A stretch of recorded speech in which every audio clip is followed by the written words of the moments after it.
Hey there, listeners. Welcome to another Ask Dennis episode. And it's always great to be here with you in the sense that I talk to you about different topics. And what's quite interesting is I've been talking to quite a lot of organizations and leaders of late in relation to leading through change and actually in the whole change process itself. It's quite interesting. People want change and they don't want to change. An interesting topic. So let's discuss. Welcome to Leadership is Changing. Each week, we and our guests provide information and insights through exploring leading change. This is taking your leadership to another level by finding the balance between executive excellence and personal well-being through stories that inspire real change.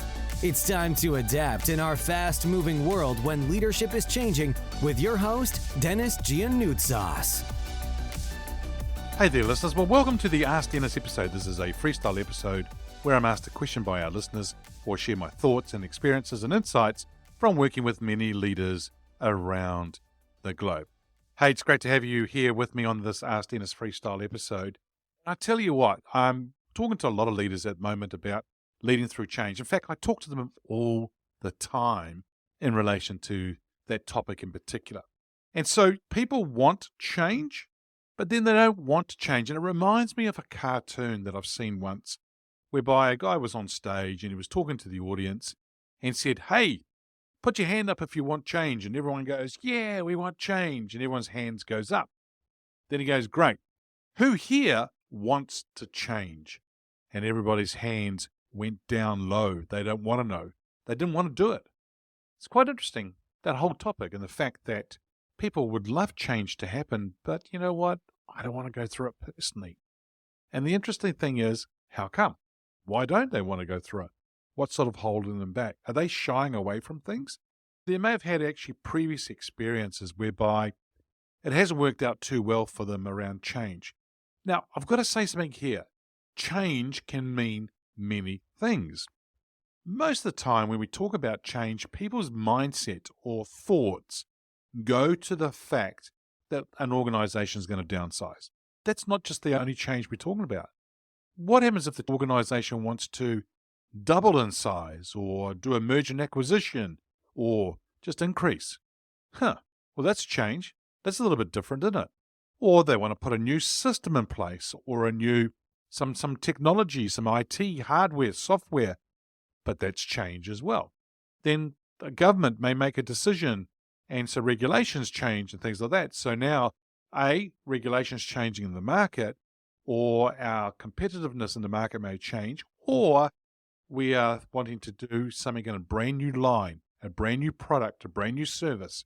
And so there's all these different things we need to think about when we're thinking about change. But why do people not want change? In other words, they want change to happen, but they don't want to change. How come? Well, as I said before, some of them maybe had previous experiences and it wasn't very good. How was it done to them, that change, or how was it done? Very interesting to think about. But most people get uncomfortable with it because most people today, and a lot of leaders, I talk to a lot of them actually, and they're actually either A, bored in their job today, or B, they're overwhelmed. They're struggling. And they could actually be both, right? That's quite interesting how to see what they go through. But for a lot of them, they're bored. They don't know what to do, and they're not actually bringing their A game to the table. Something unplanned could happen, like a redundancy. That could actually happen, or an illness. So it's unplanned. But then for some of them, it's uncomfortable also because it is planned.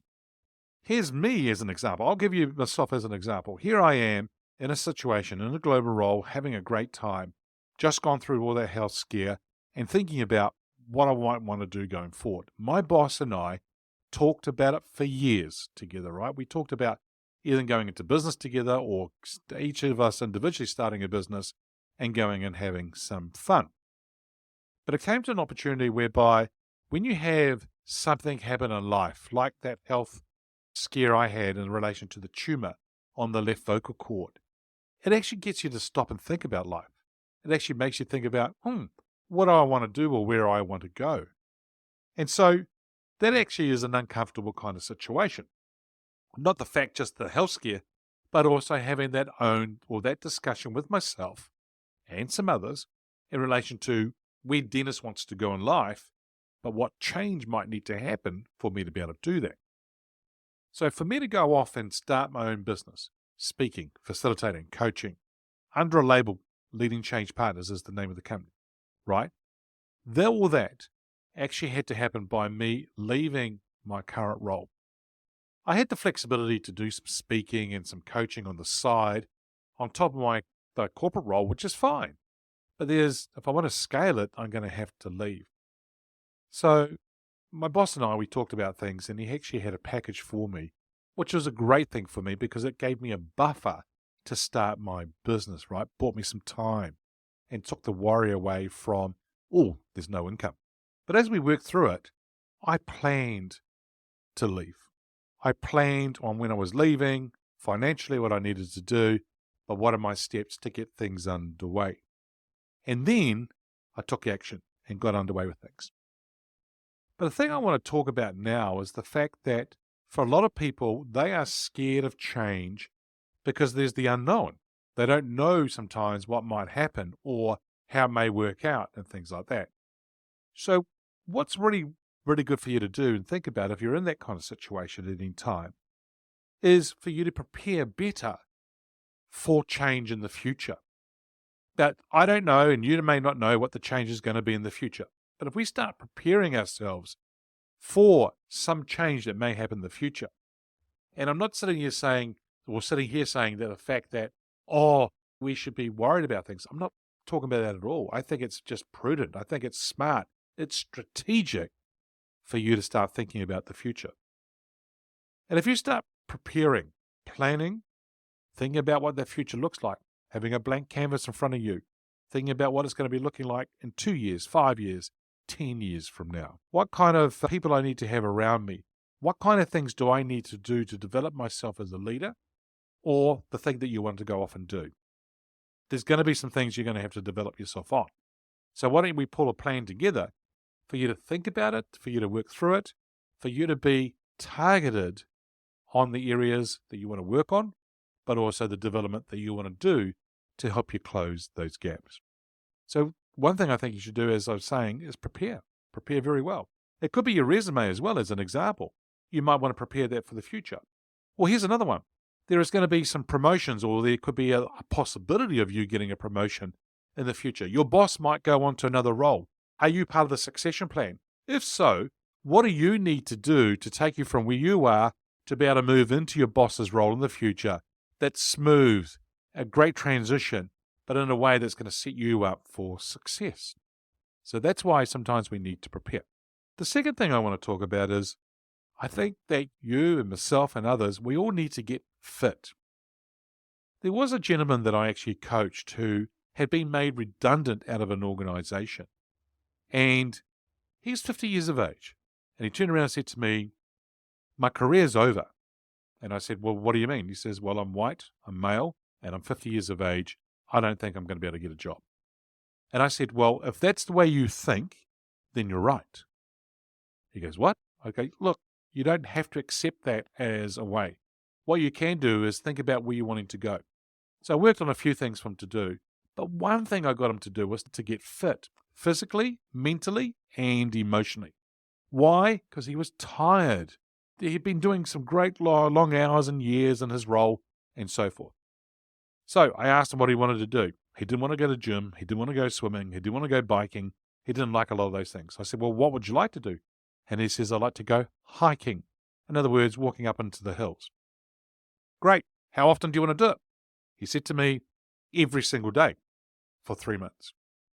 I thought to myself, wow, every day? That's a big commitment. I asked him. I tested on him on his commitment. To his credit, every single day, 3 months, he did that. When it came time after 3 months, well, we were meeting throughout the whole 3 months, but towards the end of the 3 months, he actually got down, or he was in the short list, I should say, of 3 people for a role he had applied for. When they interviewed him for the final interviews, they said to him, why should we hire you over the other 2? Because I was saying to him that he needed to be fresher, fitter, physically, mentally, emotionally, and he had to be in a better space and with an attitude and mindset that's really going to move forward. He turned around and says, well, the other two are probably very tired. The other two are probably physically, mentally, emotionally tired. I am the fittest I have been in my life for a very, very long time. This is now the time whereby I can come in here and I can hit the road running. I'm refreshed. I'm ready to go. I've reset. I'm recharged. And I'm going to help you build your business and take it to new levels. Well, guess what? Guess who got the job? He did. And it all came down to the fact that he got fit and he actually got himself physically, mentally, emotionally in a good space for him to be able to go then and prepare and take on the new role. The third area is around what I call run to the fire. The CEO of Hewlett-Packard, when we were going from a massive share price around the $80 mark, $84 mark, and we went down to nearly $17 or $14, it meant we were ripe for takeover. We had a new CEO come on board. Her name was Meg Whitman, and she needed to turn the ship around. But she couldn't do it by herself, so she needed to have help. But she talked about when we face challenges like that, run to the fire. When a house or a building is on fire, or a car, most people try to get out of the fire and run to safety. What you find is the fire crews, the emergency people, will actually walk into the fire. So what she's saying is run to the fire, meaning if there's change that's going to happen, don't sit back. Don't wait for change to happen. Be the change. You change. You go ahead and do it. And so with that, she actually really, really encouraged everybody to run to the fire and take it head on. But take it head on with confidence. Don't be shy. And it's amazing how when the attitude changes, the mindset changes, the focus changes, it's really amazing to see what you can actually achieve and how you can change. Change brings a whole lot of opportunities in front of you. Change can be a great thing for you. I remember many years ago, I worked for an IT company, and it was called Databank Systems here in New Zealand, and it was bought out by EDS, owned by a guy called Ross Perot in the United States. When EDS, Electronic Data Systems, came into New Zealand and bought us out, for a lot of people, they were afraid. Are we going to have a job? Are we going to have an organization to work for? What does it all look like? Are they going to fly all these Americans in from America into New Zealand to take over and be here and we lose our jobs? A lot of things for us to think about. But I met the CEO of the New Zealand organization of Databank Systems, and he said to me, Dennis, what would you like to do going forward? And I said, well, I would like to do this and this. And he goes, great, because let's find you a role and let's see how we can get you into the organization for you to be involved in that. And that was to go into the sales space of the organization. When EDS came on board, I was in the sales organization and I learned a lot, but it was a bit of a change for me. But for a lot of people, they were scared about taking those opportunities. When opportunities are in front of you, grab them.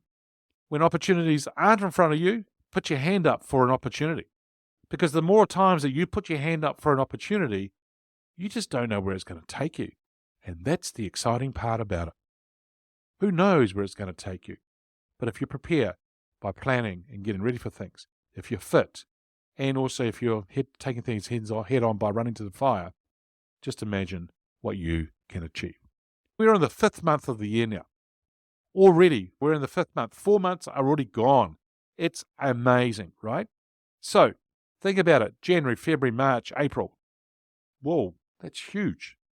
So we've got 12 months. So 4 of them are already gone. So it's a third of the year is done. Too late. You can't turn the clock back. It is done. But what are you going to do for the next or the second third of the year? May, June, July, August, then into September, October, November, December. What are you going to do for the rest of the year? Because it starts now. Don't wait for anyone else. Be the change. Go ahead and do it. Face it. Get underway with things. So I'm going to encourage you to reflect on the first third of the year, January, February, March, April. What did you learn? How did it go well? What went well for you? What can you do differently going forward?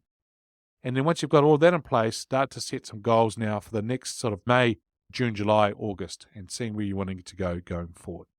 Hey, listeners, it's always a pleasure being with you, but look, I want you to also understand that there is a PDF guide that I have available for you. I call it an executive guide. And as a result of all these interviews that I've done, there's about 30 main themes. We've taken 10 of them and put them into a document with a whole lot of 42 strategic insights. I'm going to encourage you to download that PDF guide and for you to read it, to work on it. It's amazing. what's actually come out from all these interviews. We're actually interviewing nearly 300 leaders around the world. It's actually become a leadership study that we've done. And so have a look at the document. Now go into the show notes of the show and you'll see the 10 ways to lead in today's dynamic world. You can click on that link. You need to just put in your name and your email and answer a question. What's your main challenge today in leadership? It's a pretty cool question, but I'd love to see what your response is. Check out that PDF guide. It's really great. People are loving it, and we're getting some really good feedback on it as well. Well, listeners, that's it for this episode. It's always a pleasure being with you. Thanks for joining me on the Leadership is Changing podcast. Until next time, bye for now. Thank you for listening to this episode of Leadership is Changing with your host, Denis Gianoutsos. Each week, we and our guests provide information and insights through exploring leading change, inspiring executives and leaders to adapt and lead a bigger game in a fast-moving world.